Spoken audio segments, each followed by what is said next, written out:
Hello, I'm Justin Merriman and welcome to Masterpiece Book Review. Today we will be reviewing the literary classic, One Flew Over the Cuckoo's Nest.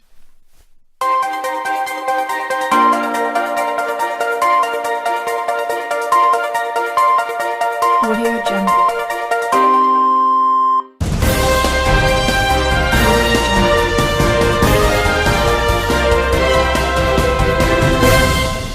First off, we have with us here today Ken Kesey, author of One Flew Over the Cuckoo's Nest. Thanks for having me. So Ken, what inspired you to write this book?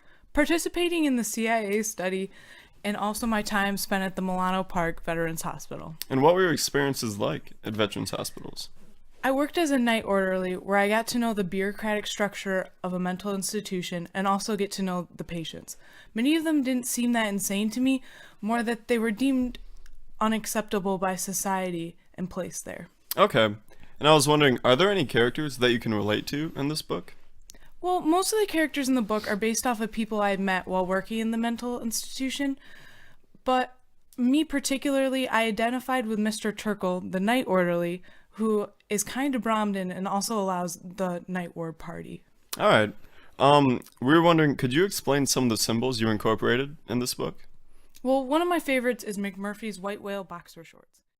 They remind people of Moby Dick, one of my favorite novels. Moby Dick is an evil which spurs on Abraham's obsessiveness, just as McMurphy spurs on the nurse. Okay, and then finally, many of our fans were wondering, what was your purpose for writing this book? I wanted to show how society can label people who are different and who are individuals and keep them in control that way. And that there are many ways that society controls people without us really realizing it every day. Okay, thank you for your time today, Mr. Kesey.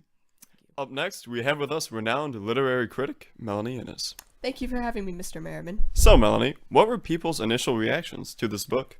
Well, in the late 70s, when this book began to build its literary power, it was banned from many schools for having glorified criminal activity, profanity, corrupting juveniles, bestiality, bizarre language, and violence, torture, death, and human elimination.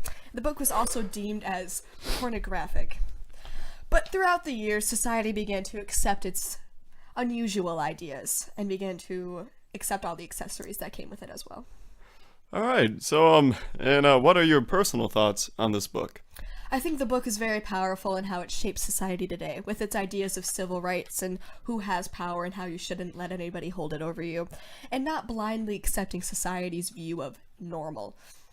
Okay, thank you for your time today, Miss Ennis. Thank you, Mr. Merriman. And finally, we have with us the author and screenwriter of Cool Hand Luke. Thank you for having me. It's a pleasure to be here. So, Mr. Pierce, what was your inspiration for writing this book? Well, my inspiration was my own personal experiences. I was caught for theft, and so I served 2 years. I didn't really believe in the authority there, so I broke out and served on chain gangs when I was caught. And Okay. So, what are some similarities and differences between One Flew Over the Cuckoo's Nest and Cool Hand Luke? some similarities would be laughter and sexuality, as you can see with the girl in the movie and in the book, and laughter that Luke brings to the ward. All right. Thank you for your time today, Mr. Pierce. I'm Justin Merriman, and this is Masterpiece Book Review.